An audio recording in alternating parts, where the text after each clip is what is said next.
Welcome, everyone, to another episode of the Health Made Simple Show. I'm your host, Dr. Bart, and today we're going to dive right into things. But first, let me, again, just thank everyone for doing what you're doing. Continue to keep spreading love, keep sharing it out. We're reaching more people. We're having more impact, and that's the whole goal of the Health Made Simple Show, our podcast here. So I appreciate what you're doing. Keep doing it. With that being said, just a reminder, and this is going to be a perfect example today. Today's topic is going to be, the title I'm going to use is the least sexy, most important supplement. And the goal here is to just, again, simplify.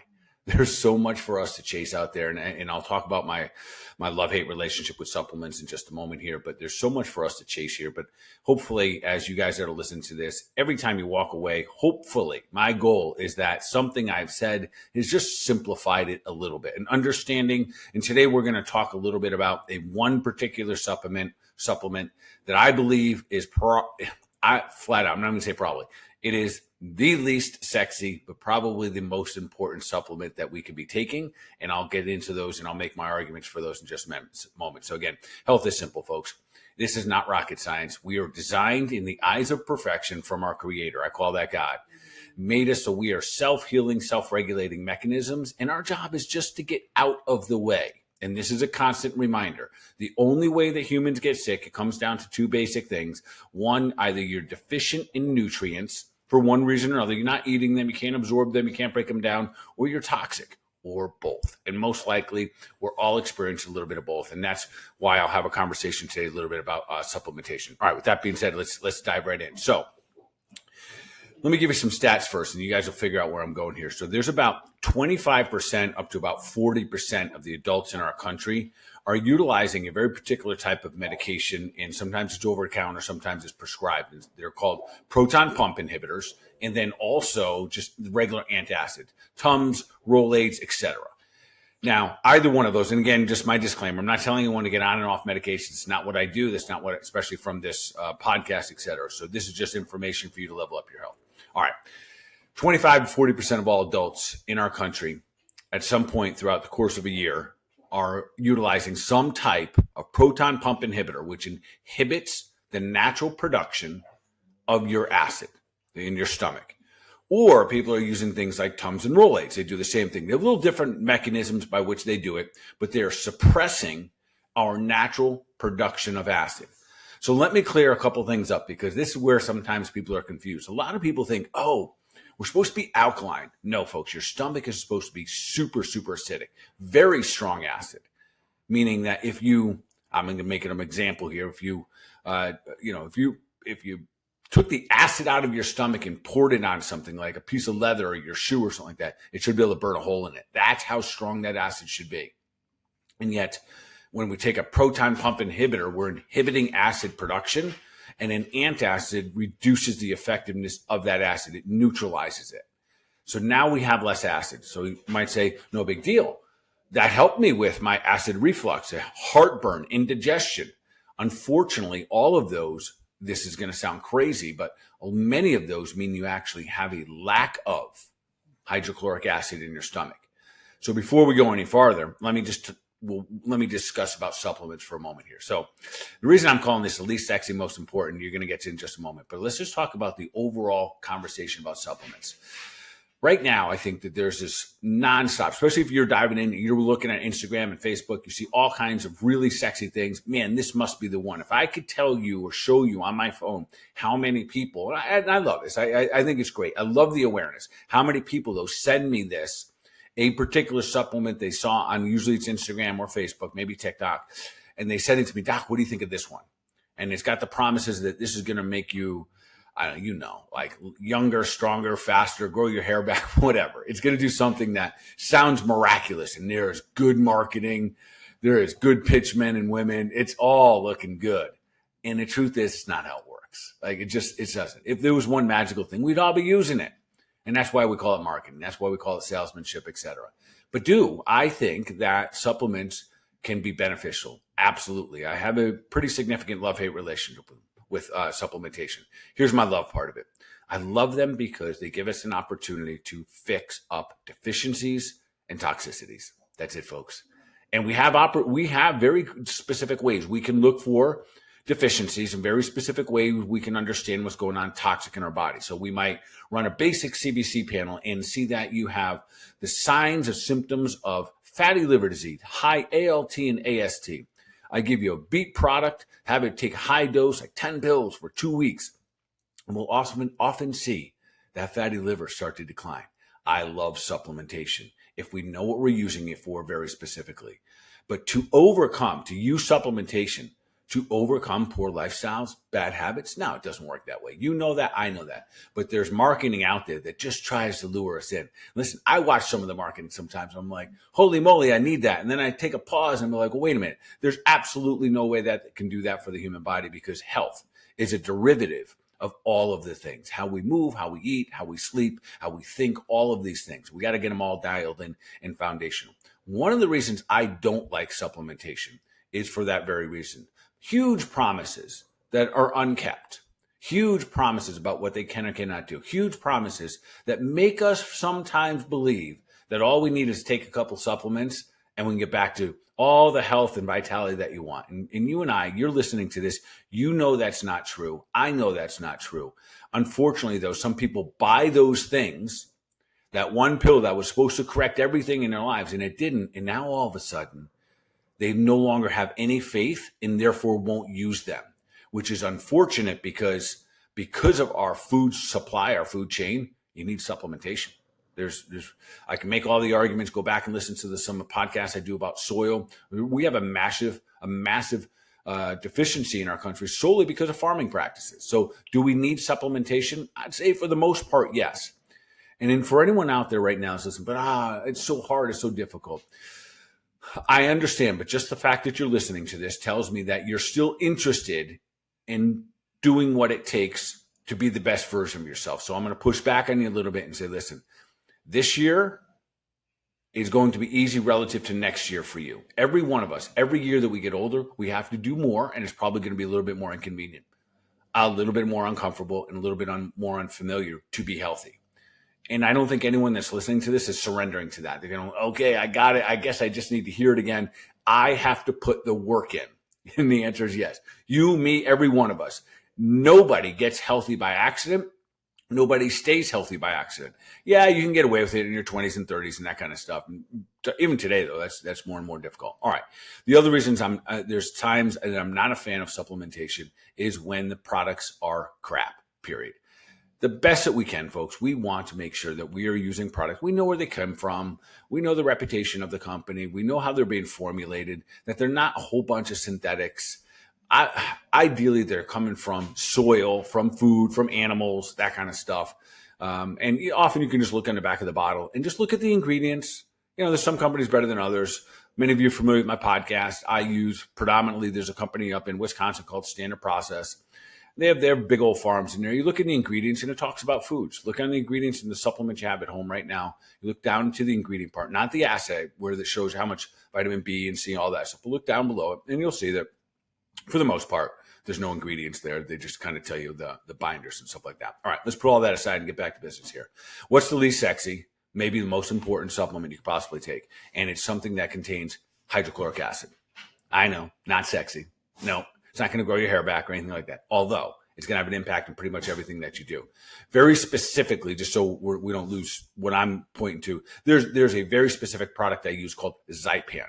But what that really is a hydrochloric acid product. And let me explain what hydrochloric acid is. So your stomach has this hydrochloric acid in it. It's very important for our health. It plays three major roles that I want you to understand here, because these are critical to understand, because then hopefully you will also be very cautious about ever using things like proton pump inhibitors or antacids again. Three huge roles. Number one, and there's no one that's more important than the other, but we want to hear them all. Number one is that when your stomach is very acidic, you have something called parietal cells that will help make hydrochloric acid, but also something else very significant called intrinsic factor. Intrinsic factor is a type of protein that it is only released when your stomach is significantly acidic, a pH level of usually somewhere between 0 and 2. If it's in that level, your body will release intrinsic factor when you eat proteins that have B12 in it. If your pH is higher, for example, let's say you're taking a Tums or a Rolaids or a proton pump inhibitor, most likely you no longer have an acidic stomach and your pH is at 4, 5, 6, maybe even 7. And as a result of that, you do not release intrinsic factor and you cannot and will not absorb B12. You might think, well, doc, how about I just take a B12 supplement? Different mechanism, folks. But here's why this is so important. B12 is critical. It is a key player. It is one of the most important elements, nutrients, that goes into the mitochondria, which is the powerhouse of the human body. It is the powerhouse that produces ATP, energy. So people think that B12 is giving them energy. No. B12 is providing the mitochondria with one of the nutrients it needs so it can eventually produce ATP. And this all boils right back down to your stomach health. If we do not have a proper pH, good acid in your stomach, plenty of it, an abundance of it. If you don't have it, you can't, even if you're eating the foods, you're eating some grass-fed steaks, you're eating some salmon, you won't be able to extract that B12 out of there. I'm going to get to labs in a little bit and show you how easy it is to identify some of these things. All right, that's number one. So that's just number one. Just health, vitality, and energy. You need a good, strong stomach acid for that. Number two is this. It is the first line of defense for our immune system. By now, you've heard that 70% of your immune system lies in your gut. That is your microbes. That is the buildup of all your good bacteria. Your microbiome is where your immune system is. Most of it is being housed. And then it goes out and does other jobs. But your HCl in your stomach, the upper GI system, is the one that protects it. So not only does it protect your microbiome from letting pathogens in there and breaking them down. So what am I talking about? I'm talking about parasites. I'm talking about bacteria. Your first line of defense, your stomach acid kills these things, kills off bacteria, kills off parasites the moment they enter the body. And now imagine for a second, if you're taking a proton pump inhibitor on a daily basis, if you're taking an antacid frequently, you're chewing on these Tums and Rolaids on a regular basis, here and there, all those times, you're basically opening up the gate and saying, hey, bad guys, come on in, free pass. And then they go and have fist fights with your good microbiome. And your microbiome, those little microbes in there were expecting you to already kill these guys at the first line. But you didn't. You gave them a free pass because your belly hurt and you started using an antacid. You did that long enough and you had to go to the doctor because that was an over-the-counter medication. Then eventually they put you on a proton pump inhibitor. Crazy thing about that, again, folks, I'm not telling you come on or off your medications. The crazy thing about those is, if my memory serves me right, I believe even looking at the back of those packages are usually recommended anywhere from 2 days to 2 weeks maximum. And I have a lot of patients come in that have been on them for a decade plus. And is it going to alter the way that human body functions? Sure it is. It absolutely is. You're manipulating the way that the human body works. And unless you think you're smarter than our creator, and sometimes we got to ask ourselves the question, do we really want to manipulate and override what the body is trying to do? All right, so that's number two. Number one, it plays a huge role in the ability to absorb B12. And again, if you don't have an acidic gut, stomach specifically, there's gut, we always think of like a little bit of everything, but upper GI system is your stomach. And then below that, we have a small intestine, eventually the large intestine. So B12 absorption, critical. We need hydrochloric acid to do this. First line of defense happens from your hydrochloric acid. In fact, when people travel, I have a lot of people traveling from my office all around the country, all around the world. They say, Doc, what should I bring with me? I have a lot of supplements. I don't want to bring them all. What do I bring? First one I tell them to bring, especially if you're leaving the country, is Zypan. It is hydrochloric acid. So when you're exposed to things that you're not used to, you got a first line of defense. Right in your mouth, you start to help break down things like bacteria. You start to kill off things like parasites.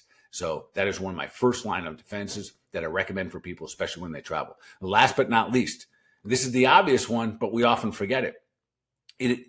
Hydrochloric acid helps you digest your food so it becomes more bioavailable for the next part of your body, which is your small intestine. So to keep this real, if you chew a piece of red meat and you don't have adequate HCl, as you digest it, it's not being properly digested. So it gets into the upper GI system, the small intestine, and it's burdened there. It's not very bioavailable. It's not broken down quite the way it should. So it feels heavy. It feels full. And then you stop liking it because when you eat it, it doesn't make you feel good. If I could tell you how many times people told me that exact story, doc, I quit eating red meat, doesn't make me feel good. It is a red flag in clinic. All my functional medicine practitioners out there know the moment we hear that you say, I stopped eating red meat because it doesn't make me feel good, we know you have a GI issue. We know that you have a hydrochloric acid insufficiency. So we look at the rest of your history and find out, have you been on proton pump inhibitors? Have you been on antacids? Have you stopped teaching your body that it needs to produce hydrochloric acid? And this is what I run into with a lot of vegetarians. If you do not eat the foods that require a lot of acid, your body doesn't release it. It's like a muscle to some degree. If you stop using it, you lose it. And so you have to practice in the beginning. So in the event that you've stopped eating red meat and you're hearing this going, wow, that's me. I eat red meat and I don't feel good. What I'd encourage is that you just start slow. And I'm talking like 2 bites of a burger once or twice a week. That's it. Just to start to reintroduce it, just like fitness would be, lifting weights. You start slow and start reintroducing it to your body. And then ultimately, I'm going to recommend that you start utilizing a supplement like Zypan pre-meal. Before you even eat, you get 2, maybe even 3, these little pills. You eat them before. What it is, it's a digestive enzyme. And so many, now that I'm using that phrase, digestive enzyme, I'm going to go, I think I take one.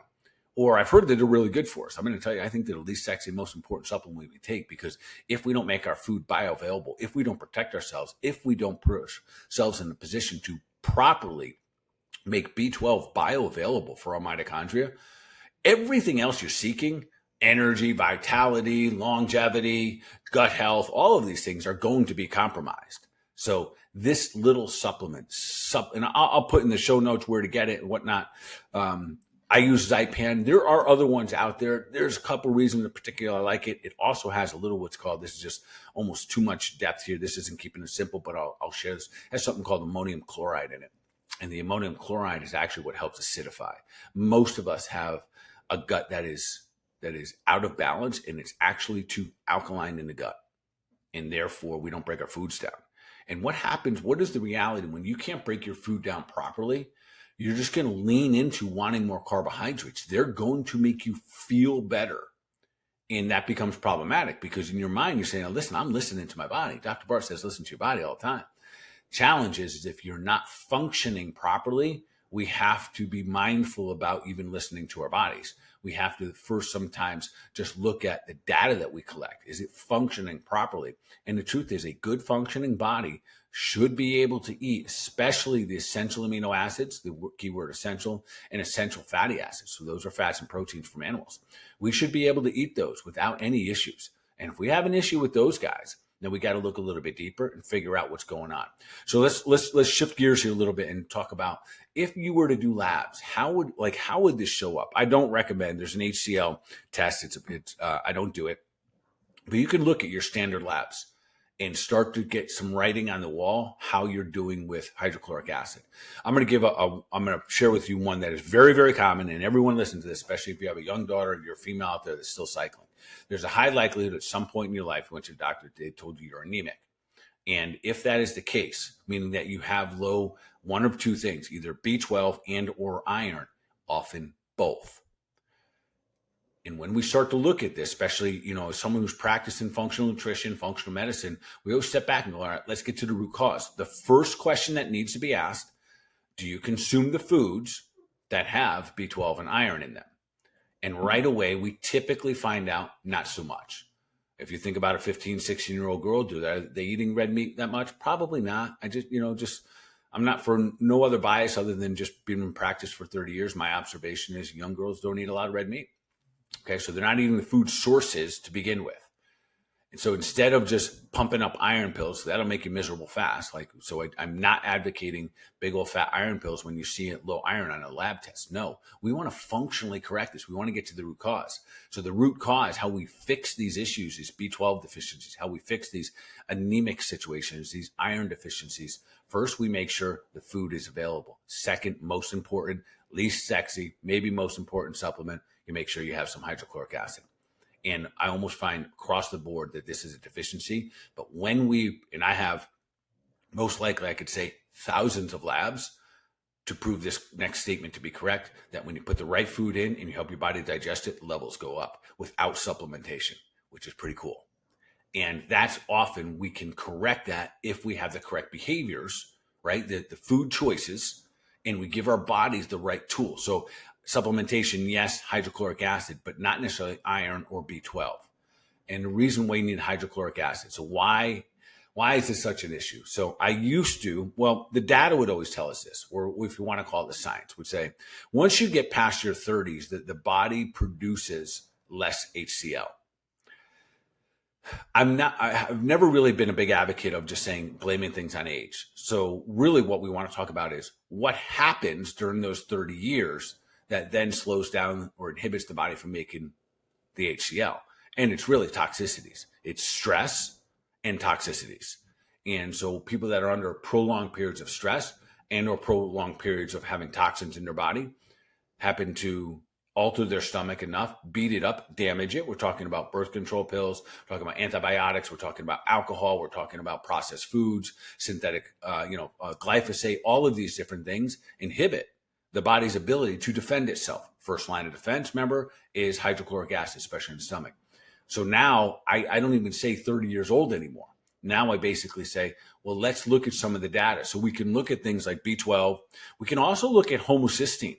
So many of you out there, especially my functional medicine practitioners, you look at homocysteine and look at it thinking maybe there's a methylation issue here, but you can also tag team that and look at it. If you see higher levels of homocysteine, anything above 10, quite frankly, at least a consideration is, are they eating the food? And can they break that food down properly? Can they release, if you're eating grass-fed steak, are you releasing intrinsic factor to break down, digest the proteins, and then bind up that B12 with the intrinsic factor and deliver it to the mitochondria? So that's another way we can look at homocysteine levels to help determine some of that. And then also iron levels or anything to do. And also we could probably look at ferritin as well. So if you're looking at your labs, you can look at some of those guys. So this is what I'm going to suggest, guys. Listen, the sexy most important thing is not even probably. I'm going to continue to correct myself. I used to always say probably. As I go here and I see what's going out in terms of trying to correct gut health, trying to correct energy levels, trying to correct weight goals. I'm going to do my next podcast and help us all understand the stomach's relationship to GLPs. Do not miss that one. It's going to be a doozy when we really understand what's going on with GLPs. We don't have an obesity issue. We have an antibiotic issue in our country. And that's just a little precursor to the next podcast. Anyways, so when it comes to these guys, no doubt your stomach acid, that is upper GI system, we want to support it being very acidic, even though for so long we've been told, oh, there's too much acid. That's why you have acid reflux and heartburn and all that stuff. Most likely it's different. If you have those issues or you've been on any of those over-the-counter meds or medications, get with your functional medicine provider and have the conversation with them and talk to them. And how do you wean yourself maybe off of them, that if that's your choice, but back into having a good, strong, healthy gut? It's a game changer when you do it. All right, folks. And I'll put in the show notes today a link where you can get yourself some Zypan. And those of you who do utilize either our website or, directly through us, I appreciate that. It's always helpful for us. And then also I'll make sure that there's always an opportunity. If you do want to run labs, I'll put a link in there as well. With that being said, keep doing the thing, keep sharing it out, keep spreading the love, and of course, continue to level yourself up by taking deliberate action for your mind, your body, your overall wellness. Y'all be awesome.